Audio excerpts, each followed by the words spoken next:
എൻ.സി.പി കേരള ഘടകം വീണ്ടും പിളരുന്നു. പുതിയ പാർട്ടിക്കായി നീക്കങ്ങൾ തുടങ്ങി തോമസ് കെ തോമസ് എം.എൽ.എ. ഒരാഴ്ചയ്ക്കുള്ളിൽ പ്രഖ്യാപനമുണ്ടായേക്കും. മന്ത്രിസ്ഥാനത്തിനായി ഇനിയും കാത്തിരിക്കേണ്ടതില്ലെന്നാണ് തീരുമാനം.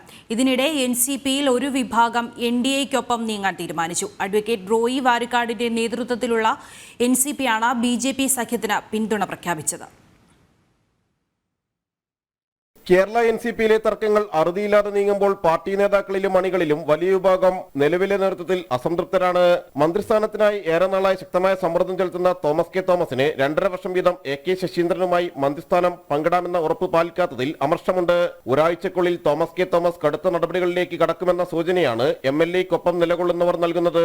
ബി.ജെ.പി സഖ്യത്തിലുള്ള അജിത് പവാർ പക്ഷത്തേക്ക് മാറാതെ പുതിയ പാർട്ടി പ്രഖ്യാപനമെന്ന തീരുമാനത്തിലേക്കാണ് തോമസ് കെ തോമസ് കടക്കുന്നത്.